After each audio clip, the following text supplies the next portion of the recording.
Hello guys, सो एक और नई वीडियो में आप सबका स्वागत है। आज मैं चला रहा हूं अपनी किया सेल्टोस डीजल IMT और इसके अंदर ये बेस मॉडल है। इसके अंदर आपको गियर्स मिल जाते हैं, क्लच नहीं मिलता। क्लच देना अब किया ने बंद कर दिया है, पता नहीं क्यों, बट अब आपको डीजल लेनी है। मैनुअल के अंदर तो मैनुअल नहीं मिलती है, IMT मिलता है। तो मैंने एक गाड़ी अभी हाल फिलहाल में ख़रीदी है, नई कार है, लगभग 1500 किलोमीटर चली है, जिसमें से मैंने लंबा ही चलाया है, 700-800 किलोमीटर हाईवे के ऊपर ही चलाया है। गाड़ी के अंदर कुछ प्रॉब्लम्स भी हैं जो कि मैं एक सेपरेट वीडियो के अंदर बताऊंगा।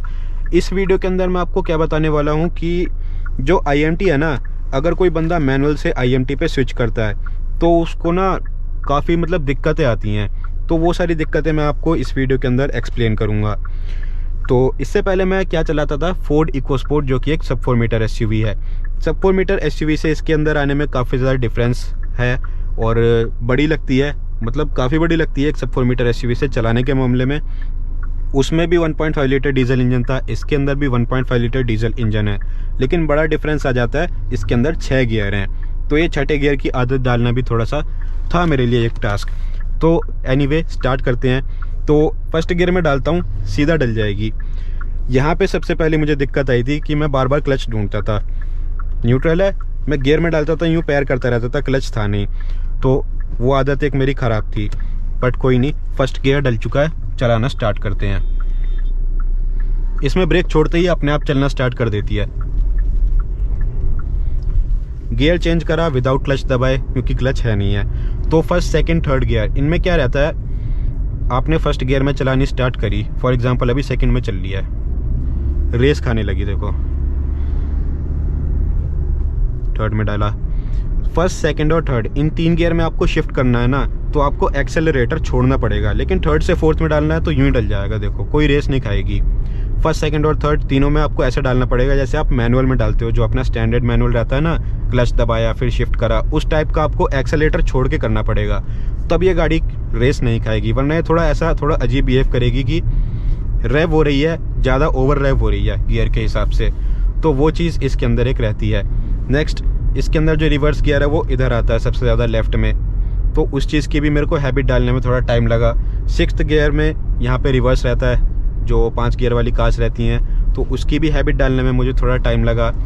IMT का बेनिफिट भी बहुत ज़्यादा है, सही बताऊँ तो देखो, जैसे मैंने 1500 किलोमीटर चला लिया है, 1538 टू बी प्रिसाइज, 700-800 किलोमीटर के मैंने कवर करे हैं। ऐसा फील नहीं होता कि गाड़ी थका रही है। लेफ्ट पैर तो ऐसा बिल्कुल रखा ही रहता है, इसका तो कोई रोल ही नहीं है, बहुत ज़्यादा आराम रहता है चलाने में, कोई थकावट फील नहीं होती है।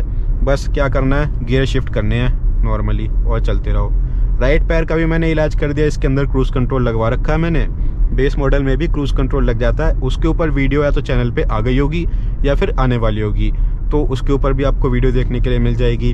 तो जो इस वाले पैर का काम है वो भी कहीं ना कहीं ख़त्म ही है, एक्सेलरेटर देने का। तो आराम बहुत है IMT चलाने में, ये चीज़ तो मैंने नोटिस करी है। अब मैं आपको एक सेकेंड बड़ी प्रॉब्लम बताता हूँ IMT को लेके।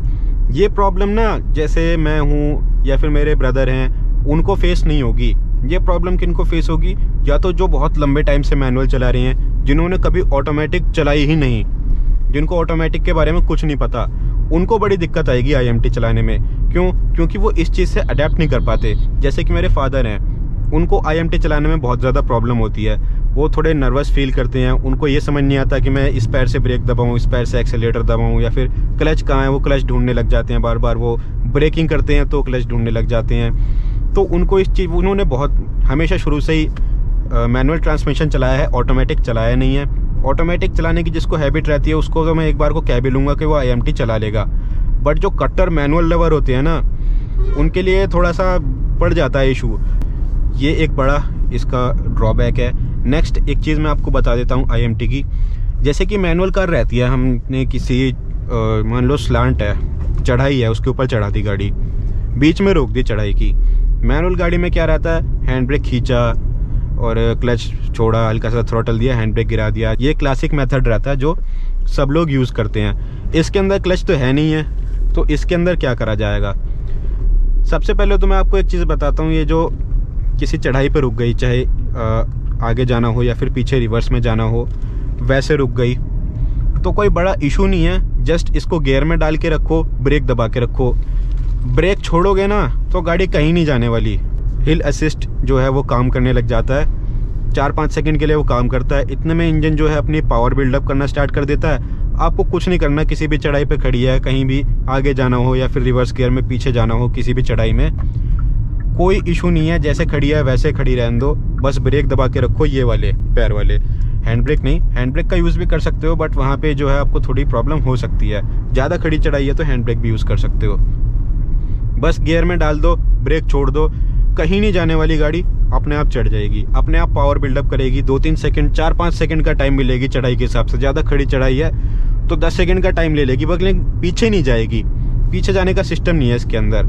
ऐसा ही सेम रिवर्स के अंदर है। चढ़ाई है नहीं, वरना मैं आपको इसका प्रैक्टिकल करके दिखा देता। इसके अंदर क्या रहता है, किया ने इस गियर बॉक्स के अंदर सेंसर दे रखा है। जैसे आप इसको टच करते हो ना तो क्लच अपने आप एंगेज हो जाता है। उसका मैं आपको थोड़ा सा एग्जांपल दिखाता हूँ कि कैसे एंगेज होता है। फर्स्ट गियर में अपने आप चलती रहेगी, सेकंड गियर में भी अपने आप चलती रहेगी, कोई इशू नहीं है। अब देखो थर्ड गियर में लगाया मैंने, अब देखना गाइस क्लच एंगेज हो गया, फील हो रहा है, ये देखो। तो ये टेक्नोलॉजी है किया की, बैठने वालों को यहाँ पे पता लग रहा है, और मैं भी आपको वीडियो में जस्टिफाई हो रहा हो ये चीज़।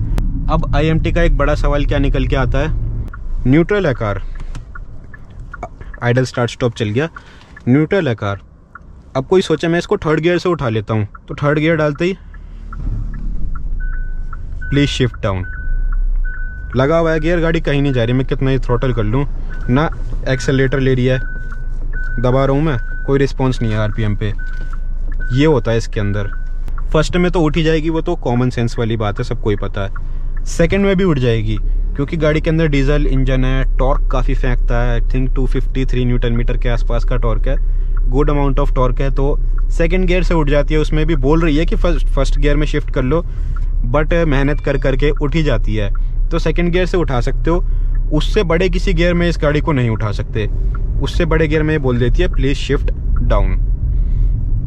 अभी देखो थर्ड गियर में चल रही है, सिक्स्थ डाल देता हूँ, थोड़ी सी स्पीड कम कर देता हूँ, इतने में सिक्स्थ गियर पे चल नहीं पाएगी। प्लीज शिफ्ट डाउन, ये देखो थर्ड में लगा देते हैं, अब चलेगी। तो ये भी है सिस्टम के, मतलब आप बड़े गियर पे नहीं चला सकते इसको, शिफ्ट कर सकते हो अपने हिसाब से। बट एक मैं आपको फैक्ट वाली बात बताऊं, जो एक क्लच वाला मैनुअल रहता है ना और जो IMT है, इनके अंदर ना बहुत बड़ा डिफरेंस है, बहुत बड़ा डिफरेंस। इस गाड़ी को सेम किया सेल्टोस, एक ओल्ड मॉडल आता था जिसमें क्लच दिया करते थे, अब तो डिसकंटिन्यू कर दिया। इंजन सेम है, सब कुछ सेम है, इसके साइड में खड़ी करके दोनों को लॉन्च करवा लो। तो जो क्लच वाली किया सेल्टोस रहेगी ना, ड्रैग रेस में any time any day IMT से आगे निकल जाएगी, क्योंकि इसमें शिफ्टिंग जो है वो कहीं ना कहीं ECU पे डिपेंडेंट है।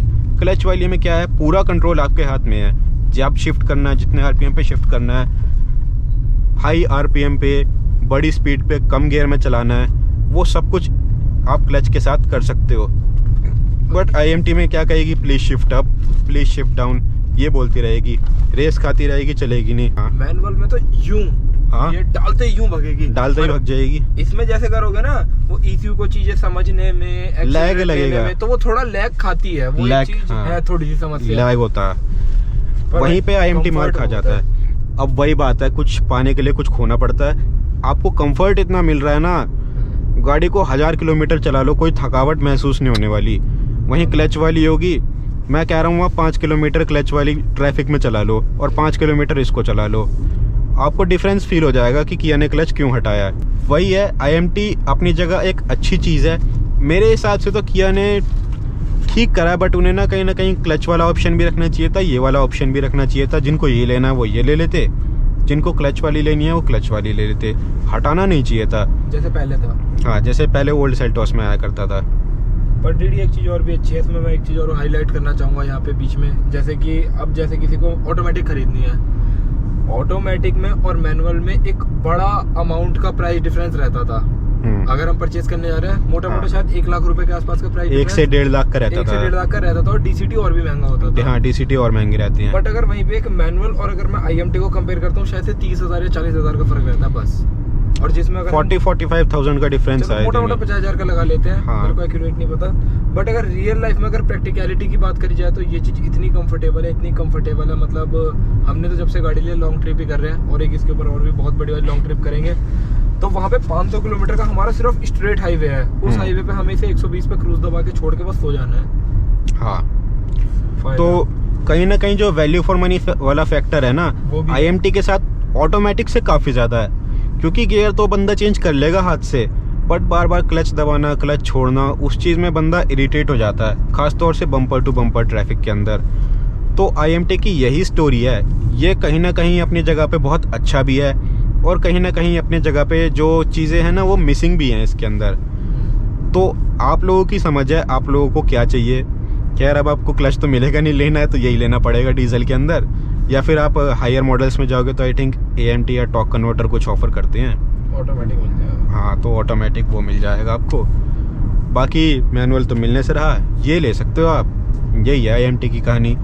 बाकी गाइज अगर आपको IMT से रिलेटेड कोई क्वेश्चन है, कुछ पूछना है, तो आप कमेंट डाउन कर देना, उसके ऊपर डेडिकेटेड टॉपिक के ऊपर वीडियो बना देंगे। ये वीडियो आपको देखने में मज़ा आया हो तो लाइक कर देना, शेयर कर देना, सब्सक्राइब कर देना, और मिलते हैं नेक्स्ट वीडियो के अंदर।